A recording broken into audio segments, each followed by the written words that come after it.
One guy wrote me a letter and said, Dr. Hovind, your video series was bought for our local high school, Waverly High, in Ohio. When I went to check out video number 5, I found someone had hidden the box of seminars and debates unopened and underneath the desk by a back wall. I was told by the librarian that she was told not to put them out for the students to find. My 18-year-old daughter witnessed this. We were very upset, but I was told it was proof that the enemy was trying to void and hide the truth. My daughter has since graduated and don't know if those tapes are available to students or not. So if you do donate something, be sure to check and make sure it is, kept on the shelf. I went to one big university one time, and I spent probably an hour going through their computer search system looking for how many books they had on evolution. It was like 18 or 1900 books about evolution. And then I searched to see how many books they had about creation. This is a big university library. Not one book. I searched every author that I know, and I know most of them. I went to the librarian and I said, I noticed you got 1,800 books on evolution, but you don't have any books on creation. Why is that? She said, there is too a good book in here on creation. She said, I put it in here myself. It's from my church, the Watchtower Society. Oh, brother, we got one Jehovah's Witness book in here and 1,800 teaching evolution. And then they brag about being a liberal university and giving the kids a liberal education. You're lying. A liberal education is when you look at all sides. Let's just discuss all sides and then decide where the truth lies. They don't want to compare evolution with creation because evolution looks stupid next to the truth. There's some practical things we can do, folks, to fix this. Number one, you can demand that the schools cut out the pages with false information. You don't have to get creation in the schools and you don't have to get evolution out. Just simply get the lies out. You can tell them you want them to glue the pages together, or you can at least put a warning sticker in the front cover saying, kids, the information on page 97 is not correct. Or, list the pages. I volunteered many times, and I'll do it again.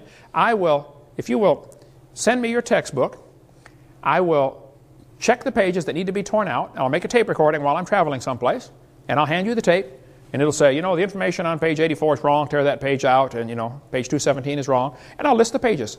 And if you tore the pages out of the book, it won't cost the school 1 penny.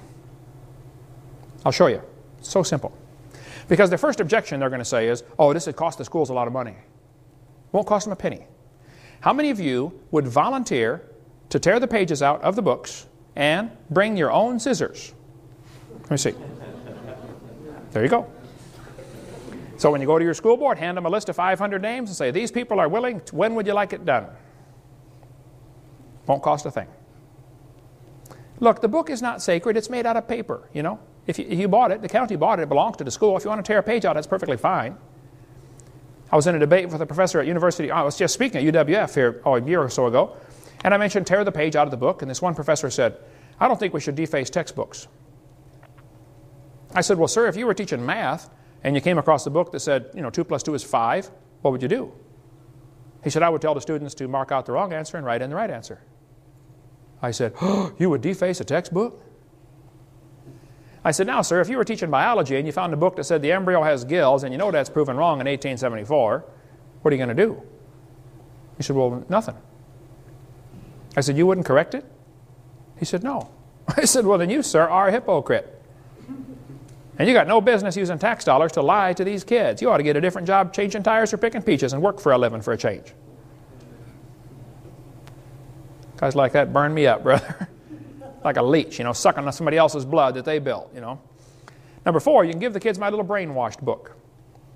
There are different people around the country that buy these by the thousand and give them out to people in their schools. One guy from Santa Rosa County bought 3,000 of these books several years ago, gave them to all the kids in the county.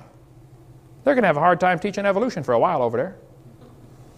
Buy some books, or go to your school board and say, would you please vote to purchase this book to go along with our biology book so the kids can see the lies in their books.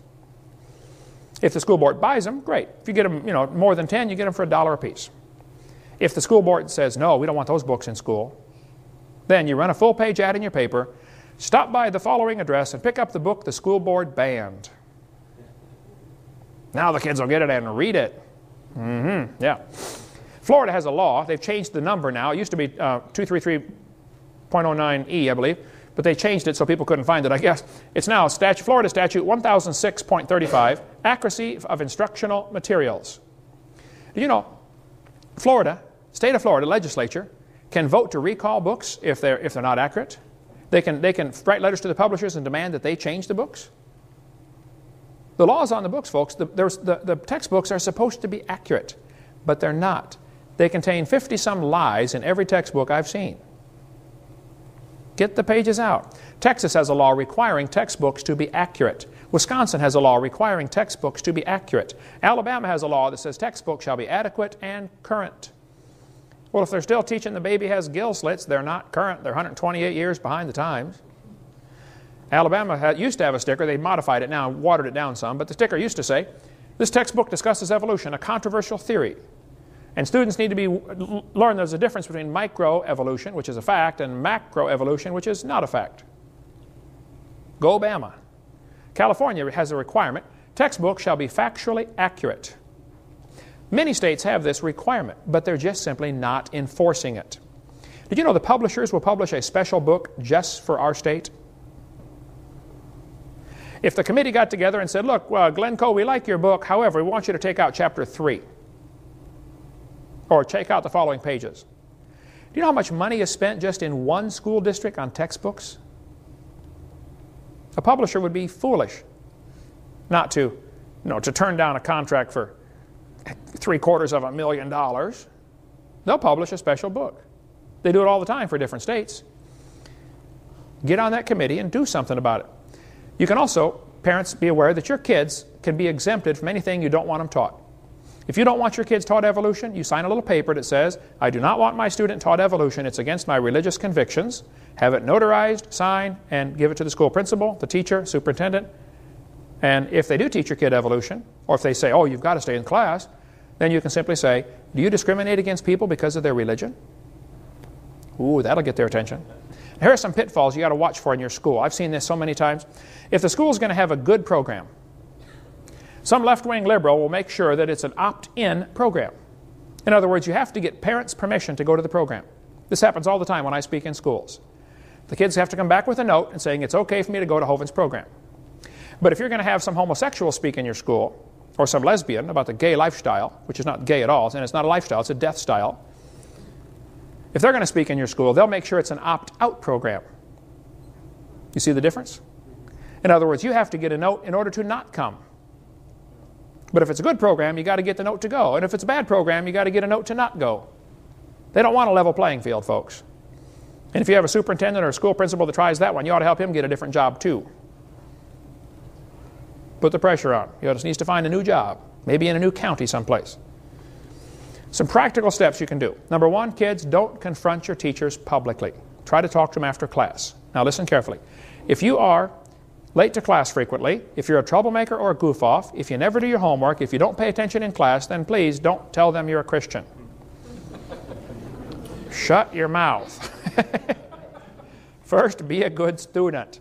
Now, if a question comes up on the test that says, how old is the Earth? And you know the answer they want, you can simply write on the test, the textbook says 4.6 billion. However, this is not correct. Now they know you learned the book, you did your homework, but you don't believe it, you didn't swallow it. That's perfectly fine. Number two, you can ask to be exempt. Now parents have to do this, the kids can't do it.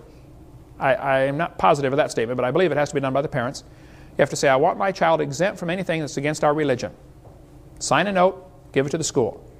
Look, if 40 or 50 or 60% of the class was standing out in the hallway, it wouldn't take the teacher long to figure out, we ought to just skip that chapter.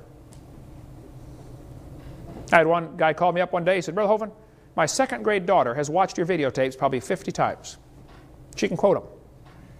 I don't know why kids watch the same tape over and over and over and over. He said, my second grade daughter's teacher just called me. And she said, sir, every time I talk about something in the class having to do with evolution, your daughter stops me and says, teacher, no, that's not right. And the teacher said, I just want you to know, I'm going to skip evolution for the rest of the time this girl's in my class. My first thought was, yay, this is great. And then I thought, why are we sending second graders off to war? Why aren't the parents fighting this battle? The second grader ought to be able to go to class and read the book and believe what they're taught. Why are we allowing lies in the textbooks? Why are we allowing liars to teach? Don't lie to the kids. You can contact Joe Baker. He helps folks set up meetings on getting kids in their school fired up on to do something in their local school. Joe had me come speak at his high school in Pennsylvania. They had an auditorium, seats about 1,000 people. They had 1,500 people come. The principal was pulling his hair out, nervous as a cat, thinking the fire marshal's going to come, arrest me and throw me in jail, They turned away like 300 people at the door, said, no, you can't get in. And I spoke for over 2 hours at that public high school in Pennsylvania. Joe Baker arranged the whole thing, and he's been on fire for God ever since. Get a hold of him and say, what can I do in my school? If you're a public school student and you want to do something, Joe can help you get going. Some practical steps. You can give your teachers a video to watch at home. You can pray for them. Teaching is a tough job. My brother's in his 34th year. He said, Kent, it's not fun anymore. I can't wait to quit teaching. I'm sick of this. Teaching public school up in Illinois. My mom retired from teaching public school. You can invite your teachers to a creation seminar. You can have them call me with any questions. You can ask my secretary, Martha, sitting right there.